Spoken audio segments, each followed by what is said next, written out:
ఈ రెసిపీ 10 మినిట్స్లో చేసేసుకోవచ్చండి. చాలా సింపుల్గా అండ్ పిల్లలు కూడా ఇష్టంగా తింటారండి. Hi friends, welcome to Badri mom's life style. ఈరోజు నేను బ్రెడ్ హల్వా ఎలా చేయాలి అన్నది చూపిస్తానండి. సో మా పిల్లలకి ఇదంటే చాలా ఇష్టం అండి. వాళ్ళ కోసం అని చెప్పని ఈరోజు నేను బ్రెడ్ హల్వా అయితే చేస్తున్నానండి. ఇప్పుడు బ్రెడ్ హల్వా ఎలా చేయాలి అన్నది చూపిస్తానండి. నేనైతే ముందు ఒక 10 బ్రెడ్ స్లైసెస్ అయితే తీసుకున్నానండి. సో ఇప్పుడు ఈ ఎడ్జెస్ అంతా నీట్గా కట్ చేసుకోవాలండి.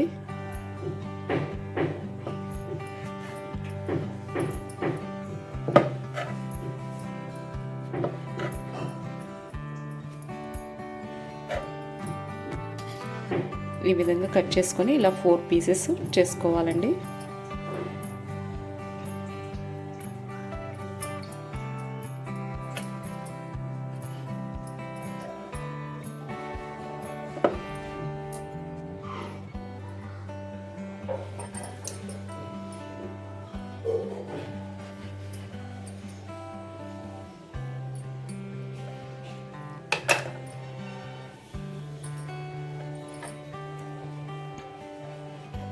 సో ఇప్పుడు ఈ బ్రెడ్ స్లైసెస్ని నెయ్యిలో వేయించుకుందామండి. ముందు స్టవ్ ఆన్ చేసుకొని ప్యాన్ పెట్టుకోవాలండి. ఇప్పుడైతే దీంట్లోకి నెయ్యి అయితే వేసుకోవాలండి. ఇప్పుడు దీంట్లోకి నేను జీడిపప్పు, బాదం పప్పు అయితే వేసి వేయించుతున్నానండి.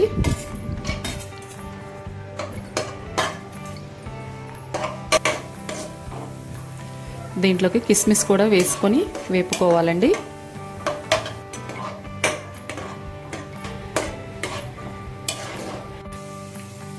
ఇలా ఫ్రై అయిన తర్వాత గిన్నెలోకి తీసుకోవాలండి.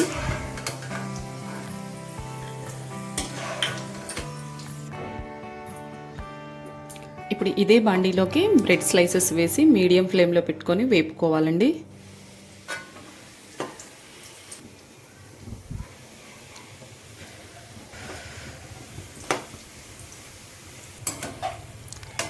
ఇలా మీడియం ఫ్లేమ్ మీద పెట్టుకొని ఇలా వేపుకుంటూ ఉండాలండి. నెయ్యి ఇష్టం లేని వాళ్ళు ఆయిల్లో అన్నా వేసి ఇలా వేపుకోవచ్చండి.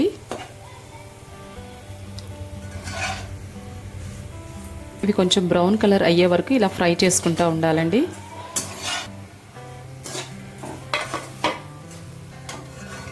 ఇలా ఫ్రై అయిన తర్వాత వీటిని తీసేసుకోవాలండి. ఇదే బండిలో కొంచెం నెయ్యి వేసి మిగతా బ్రెడ్ స్లైసెస్ కూడా వీటిలో వేపుకోవాలండి.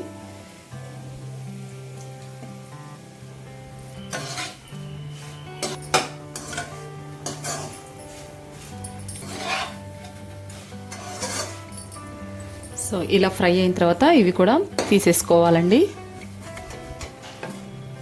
వీటిని ఈ విధంగా తీసేసుకోవాలి.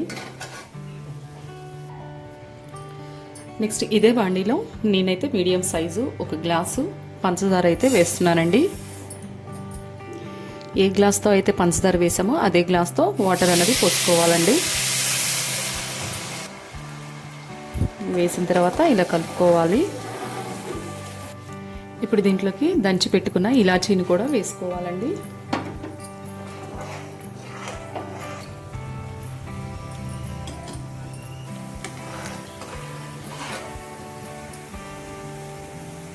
దీనికి పాకమేం అవసరం లేదండి.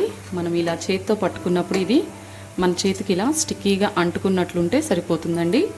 ఇప్పుడు మనం ఏవైతే ఫ్రై చేసుకున్నామో బ్రెడ్ స్లైసెస్ని వాటిని ఇప్పుడు దీంట్లోకి వేద్దామండి.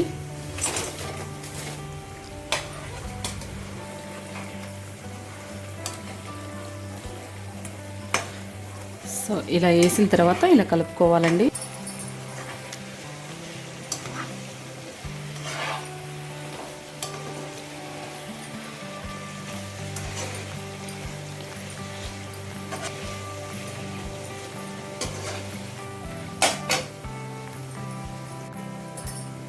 ఇప్పుడు దీంట్లోకి చిన్న టీ గ్లాస్ పాలు అయితే యాడ్ చేస్తున్నానండి.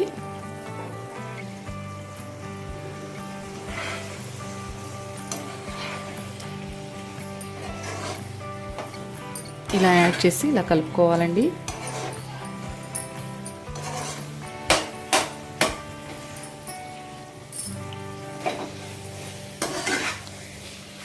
సో ఇప్పుడు వచ్చేసి మనం ఆల్రెడీ ఫ్రై చేసి పెట్టుకున్న డ్రై ఫ్రూట్స్ని దీంట్లో వేసుకుందామండి.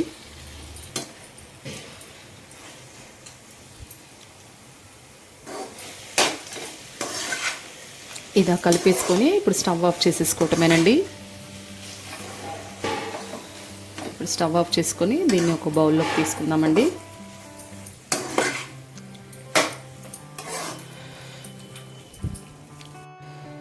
ఫైనల్గా బ్రెడ్ హల్వా అయితే కంప్లీట్ అయిపోయిందండి.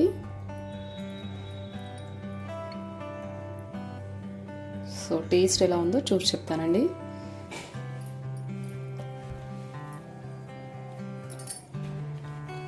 టేస్టీగా ఉందండి. సో మీరు కూడా ట్రై చేయండి. మా పిల్లలకైతే ఈ బ్రెడ్ హల్వా చాలా ఇష్టం అండి. అందుకని నేను ఈరోజు వాళ్ళ కోసం అని చెప్పని బ్రెడ్ హల్వా అయితే చేశానండి. సో ఈ రెసిపీ 10 మినిట్స్లో చేసేసుకోవచ్చండి, చాలా సింపుల్గా. అండ్ పిల్లలు కూడా ఇష్టంగా తింటారండి. ఈ వీడియో మీ అందరికీ నచ్చిందని నేను అనుకుంటున్నాను ఫ్రెండ్స్. మీకు కనుక మా వీడియోస్ నచ్చితే లైక్ చేయండి, షేర్ చేయండి, కమెంట్ చేయండి. కొత్తగా మా వీడియోస్ ఎవరైనా చూస్తున్నట్లయితే సబ్స్క్రైబ్ చేసుకోండి friends. Okay, thank you friends.